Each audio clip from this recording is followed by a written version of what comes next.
Selamat siang semuanya, salam sehat untuk kita semua. Perkenalkan nama saya Primus Interparis Tarigan NPM 2315010034 Prodi PGSD semester 4. Di sini saya akan menjelaskan tentang sejarah perkembangan kurikulum yang ada di Indonesia yang dimulai dari kurikulum pertama sampai saat ini.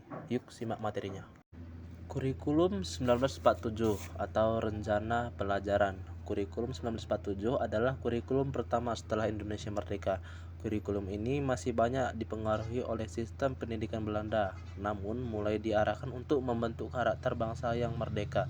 Materi pelajaran masih sederhana, tidak terlalu rinci, dan lebih menekankan pada pembentukan sikap serta semangat kebangsaan dibandingkan penguasaan materi yang detail. Kurikulum 1952 atau Rencana Pelajaran Terurai. Kurikulum 1952 disusun lebih rinci dan sistematis dibandingkan sebelumnya. Pada kurikulum ini, setiap mata pelajaran memiliki silabus yang lebih jelas. Guru juga dituntut untuk menghubungkan setiap pelajaran dengan kehidupan sehari-hari agar siswa lebih mudah memahami materi. Perubahan ini bertujuan agar pendidikan dapat lebih dekat dengan kebutuhan masyarakat. Kurikulum 1964 atau Rencana Pendidikan Sekolah Dasar. Kurikulum 1964 menekankan pada konsep pancawardhana, yaitu 5 aspek perkembangan utama: moral, kecerdasan, emosional dan atau artistik, keterampilan dan jasmani.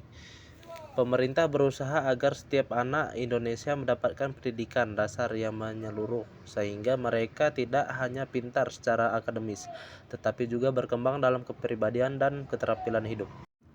Kurikulum 1968. Kurikulum 1968 lahir sebagai pengganti kurikulum 1964, sejalan dengan perubahan politik dari Orde Lama ke Orde Baru. Kurikulum ini berfokus pada pembinaan jiwa Pancasila, pengetahuan dasar, serta keterampilan praktis. Tujuannya adalah membentuk warga negara yang beriman, berbudi pekerti luhur, sehat jasmani dan rohani, serta memiliki keterampilan dasar untuk hidup bermasyarakat.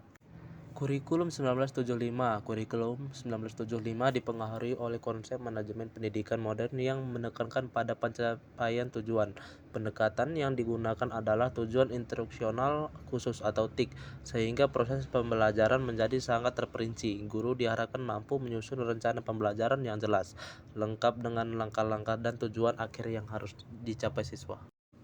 Kurikulum 1984. Kurikulum 1984 dikenal dengan pendekatan cara belajar siswa aktif atau CBSA. Pada kurikulum ini, siswa menjadi pusat pembelajaran, sedangkan guru berperan sebagai fasilitator. Tujuan utamanya adalah meningkatkan partisipasi siswa dalam proses belajar.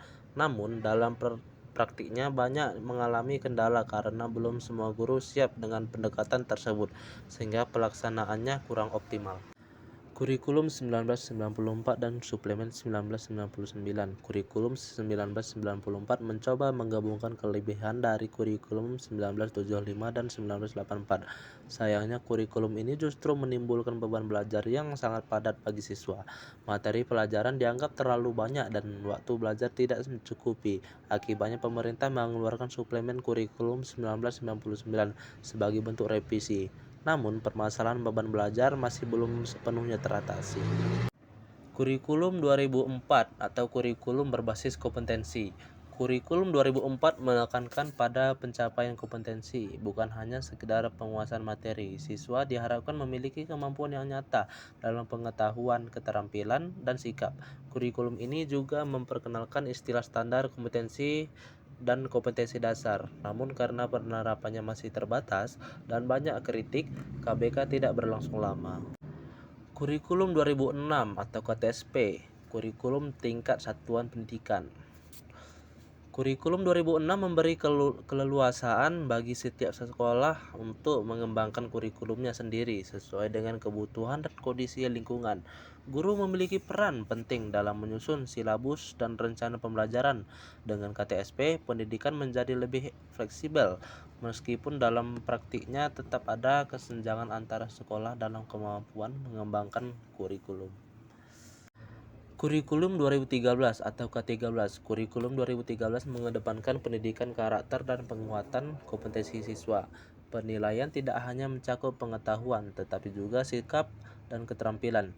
Pendekatan pembelajaran menggunakan metode ilmiah atau scientific approach melalui 5 langkah, yaitu mengamati, menanya, mencoba, menalar, dan mengomunikasikan.